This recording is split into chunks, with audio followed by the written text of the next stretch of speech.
చాలామంది సబ్జెక్ట్ లేక ఇంటర్వ్యూ అనేది రిజెక్ట్ కారండి.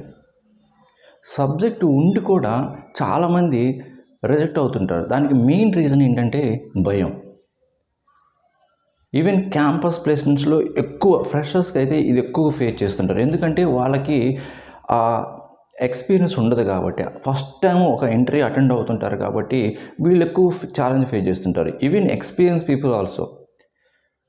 ఓకే, ఎవరికైతే లాంగ్ గ్యాప్ వచ్చి ఇంటర్వ్యూస్ అటెండ్ అవుతున్నప్పుడు ఫస్ట్ టైము ఎవరికైనా ప్రతి ఒక్కరికి భయం, నర్వ్స్, టెన్షన్ ఫీలింగ్ అనేది ఉంటుందండి. అంటే నేను సరిగా పర్ఫార్మెన్స్ చేయగలనా లేదా, ఎలాంటి క్వశ్చన్స్ అడుగుతారో లేదో, నాకు వచ్చిన కాన్సెప్ట్స్లో ఇంటర్వ్యూ క్వశ్చన్స్ అడుగుతారో లేదో, అండ్ నేను ప్రాపర్గా ఆన్సర్ చేయగలనో లేదో, నాకు ఈ జాబ్ వస్తుందో లేదో, ఇలాగా రకరకాలుగా ముందుగానే వీళ్ళు వాళ్ళ మైండ్లో ఉంటాయి కాబట్టి వాళ్ళకి ఇంటర్వ్యూ స్టార్ట్ కాకముందే చాలా టెన్షన్ ఫీల్ అవుతుంటారు.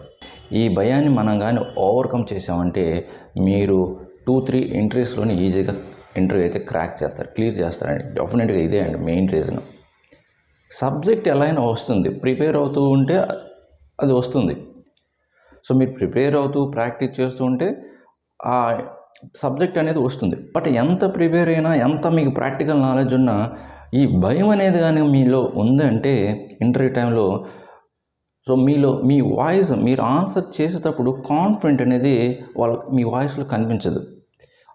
దానికి కూడా రిజెక్ట్ చేసే వాళ్ళు ఉంటారండి. కాన్ఫిడెంట్గా మీరు ఆన్సర్ చేయటం లేదనే దానికి కూడా రిజెక్ట్ చేసిన సందర్భాలు ఉన్నాయి. అంటే మీకు సబ్జెక్ట్ తెలీదు, ఏదో ప్రిపేర్ అయ్యి వచ్చి చెప్తున్నారని వాళ్ళు ఒక అండర్స్టాండింగ్ వస్తారు. సో అందుకే నేను చెప్తుంది, ఫస్ట్ మీరు మీ భయాన్ని వదిలిపెట్టండి. మీరు మీ భయాన్ని వదిలిపెట్టకపోతే మరి మీరు ఇంటర్వ్యూని ఎలా క్లియర్ చేస్తారు?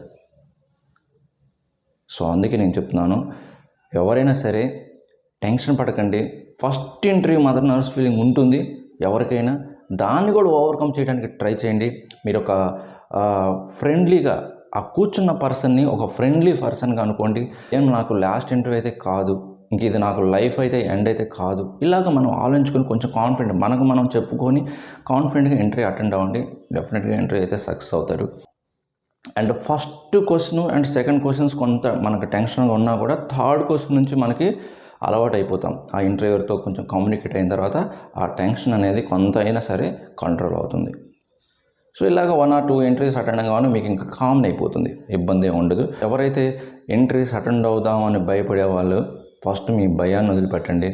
100% మీరు ఇంటర్వ్యూని అయితే క్లియర్ చేస్తారు. సో ఇదొక మోటివేషనల్ వీడియోగా మీరు కన్సిడర్ చేసుకోండి. అండ్ ఎవరైతే భయపడుతూ నర్వస్ ఫీలింగ్ ఉండి, టెన్షన్ ఫీలింగ్ ఉండి, కాన్ఫిడెంట్ లేకుండా ఇంకా నేను ఇంటర్వ్యూస్ అటెండ్ అవ్వను, నేను ఇంకా ప్రిపేర్ అవుతున్నాను అనుకునే వాళ్ళకి ఇదొక మంచి మెసేజ్ అని నేను అనుకుంటున్నాను. అండ్ ఎవరైనా ఇలాంటి వాళ్ళు ఉంటే మీ ఫ్యామిలీ మెంబర్స్కి అండ్ మీ ఫ్రెండ్స్కి సోషల్ నెట్వర్కింగ్ ప్లాట్ఫామ్లో షేర్ చేయండి, వాళ్ళకి హెల్ప్ అవుతుంది. అండ్ ఈ ఇన్ఫర్మేషన్ నచ్చితే లైక్ చేయండి. అండ్ మీకు ఏదైనా కెరీర్ రిలేటెడ్ డౌట్స్ ఉంటే మన luckyhighthub.comకు విజిట్ చేయండి. కెరీర్ గైడెన్స్ అనే ఆప్షన్ ఉంటుంది. అండ్ స్లాట్ బుక్ చేసుకోండి. నేనైతే మీకు మీ డౌట్స్ని క్లియర్ చేస్తాను. ఓకే, సో ఇంకొక మంచి యూస్ఫుల్ కంటెంట్తో మళ్ళీ కలుద్దాం. అప్పటి వరకు థ్యాంక్ యూ వెరీ మచ్.